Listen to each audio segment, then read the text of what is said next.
ભગવાનનું સ્વરૂપ આનંદ સ્વરૂપ છે વાલા ભક્તજનો. ભગવાનમાં આનંદ આનંદ અને આનંદ જ છે ભાઈ. સાકરનો ગાંગડો હોય, એ સાકરના ગાંગડાને કોઈ પણ વ્યક્તિ ખાય એટલે એને કેવો લાગે? જરા બોલવાનું છે. કેવો લાગે? ગળ્યો. ગાંડો ખાય તો કેવો લાગે? ગળ્યો. બહુ ભણેલો ગણેલો પ્રોફેસર હોય, બુદ્ધિશાળી, એ ખાય તો પણ ગળ્યો.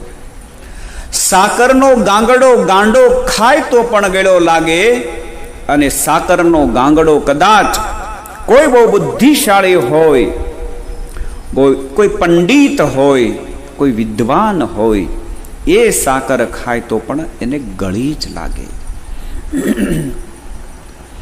જેમ સાકર સંપૂર્ણ,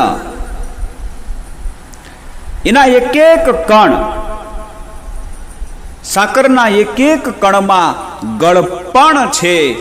એક પણ કણ એવો નથી કે જેમાં ગળપણ ન હોય. એમ ભગવાનનું સ્વરૂપ પણ વાલા ભક્તજનો સાંગો પાંગ આનંદ રૂપ છે. એ ભગવાનને તમે ભાવે ભજો ને તો પણ તમને એમાંથી સુખ મળે. તમે ભગવાનને દ્વેષથી ભજો તો પણ ભગવાન તમારું પરમ કલ્યાણ કરે. કોઈ પણ પ્રકારે જીવ ભગવાનના સંબંધમાં આવે એટલે એનું મંગળ થાય ને થાય. હાકર કોઈ પણ વ્યક્તિ ખાય એટલે એને ગળી લાગે ને લાગે જ.